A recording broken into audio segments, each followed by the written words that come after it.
മുണ്ടക്കൈ ഉരുൾപൊട്ടൽ ദുരന്തത്തിൽ നിന്ന് കഷ്ടിച്ച് രക്ഷപ്പെട്ട ഒരു KSRTC ബസ്സും 2 ജീവനക്കാരുമുണ്ട്. അപകടം നടക്കുമ്പോൾ ചൂരൽമലയിൽ എല്ലാറ്റിനും സാക്ഷികളായിരുന്നു ഈ ഡ്രൈവർ സജിത്തും കൊടുവള്ളിയിലെ മുഹമ്മദ് കുഞ്ഞിയും. മുണ്ടക്കൈ ഗ്രാമത്തിലേക്ക് താമസം മാറ്റാനിരിക്കെയാണ് ഈ ദുരന്തം പെയ്തിറങ്ങിയതെന്ന് മുഹമ്മദ് കുഞ്ഞി പറഞ്ഞു. രാഹുൽ സുരേഷിന്റെ റിപ്പോർട്ട്. മണ്ണ് ചതിച്ച ചൂരൽമലയിലേക്കും മുണ്ടക്കൈയിലേക്കും ഒരു KSRTC ബസ് സർവീസ് നടത്തിയിരുന്നു. ഈ ദുരന്തം നടക്കുമ്പോഴും ഇതിനെല്ലാം സാക്ഷിയായി ആ ബസ്സും ആ ബസ്സിലെ ജീവനക്കാരും അവിടെ ഉണ്ടായിരുന്നു. ആ KSRTC ബസ്സിലെ കണ്ടക്ടറായ കൊടുവള്ളി സ്വദേശി മുഹമ്മദ് കുഞ്ഞി ഇപ്പോൾ 24-നോടൊപ്പം ചേരുന്നുണ്ട്. അപ്രതീക്ഷിതമായാണ് ആ ദുരന്തം വന്നു ഭവിച്ചത്. ഇതിനെല്ലാം സാക്ഷിയായി നിങ്ങൾ അവിടെ ഉണ്ടായിരുന്നു. എന്തായിരുന്നു അന്ന് രാത്രിയിൽ നിങ്ങൾക്കുണ്ടായ അനുഭവം? അന്ന് രാത്രിയിൽ ഞങ്ങൾ രാവിലെ എഴുന്നേൽക്കുന്നതിൻ്റെ മുമ്പ് തന്നെ ഞങ്ങൾക്ക് KSRTCയിൽ നിന്ന് കോൾ വന്നിരുന്നു. പക്ഷേ ഞങ്ങൾ അറിഞ്ഞിരുന്നില്ല.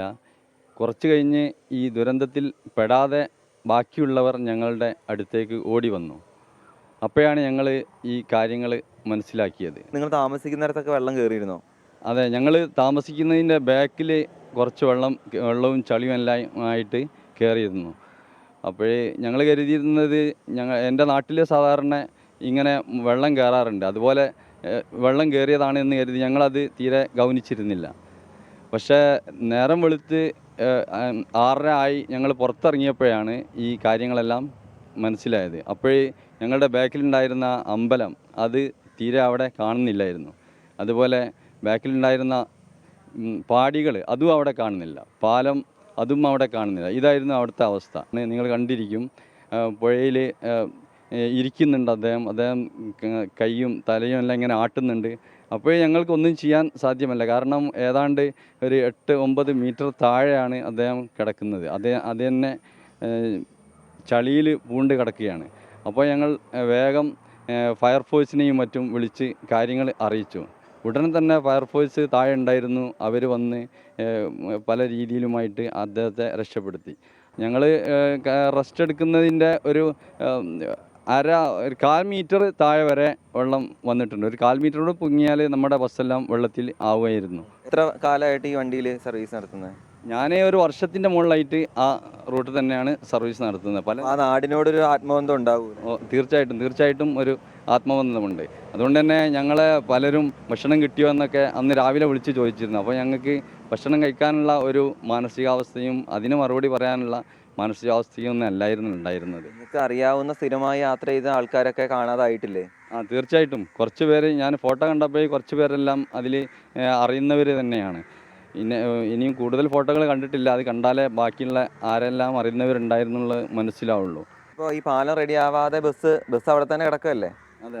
അതെ, ബസ് അവിടെ തന്നെ കിടക്കുകയാണ്. അപ്പോഴേ അത് ഇപ്പം ബെയിലി പാലം നിർമ്മിച്ചിട്ടുണ്ട്. അതിൻ്റെ മുകളിൽ കൂടി കൊണ്ടുവരുന്നത് പ്രയാസമാണെന്നാണ് അവിടെ നിന്ന് പറഞ്ഞത്. കാരണം ഈ നമ്മളുടെ ബസ്സുള്ളത് ഒരു പുഴയോട് ചേർന്നിട്ടുള്ള ഒരു റോഡിലാണ്.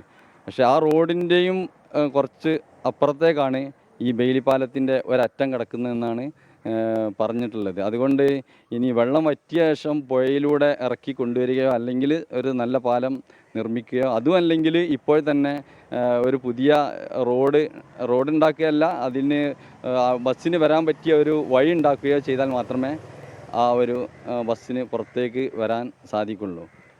എന്തായാലും വയനാടുണ്ടായ ആ വലിയ ദുരന്തത്തിൽ നിന്നും കഷ്ടിച്ച് രക്ഷപ്പെട്ട ഒരാളാണ് മുഹമ്മദ് കുഞ്ഞി എന്ന് പറയുന്നത്. ആ KSRTC ബസ്സിലെ കണ്ടക്ടറായിരുന്നു. അതോടൊപ്പം തന്നെ കുഞ്ഞിയുടെ ഒപ്പം ഉണ്ടായിരുന്ന ആ ഡ്രൈവറും എന്താണെങ്കിലും രക്ഷപ്പെട്ടിട്ടുണ്ട്. ആ ഞെട്ടുന്ന ആ രാത്രിയിലുണ്ടായ അനുഭവങ്ങളാണ് ഇപ്പോൾ മുഹമ്മദ് കുഞ്ഞി 24ൻ്റെ പ്രേക്ഷകർക്കായി പങ്കുവച്ചിട്ടുള്ളത്. എന്താണെങ്കിലും വീണ്ടും ആ നാട്ടിലേക്ക് തിരികെ പോകാനാകും. ഈ റോഡൊക്കെ റെഡിയായ ശേഷം വേണം അവിടെ നിന്നും KSRTC ബസ് നാട്ടിലേക്ക് തിരിച്ചു കൊണ്ടുവന്ന് വീണ്ടും സർവീസ് ആരംഭിക്കാൻ എന്നാണ് മുഹമ്മദ് കുഞ്ഞി ഇപ്പോൾ 24നോട് വ്യക്തമാക്കിയിട്ടുള്ളത്.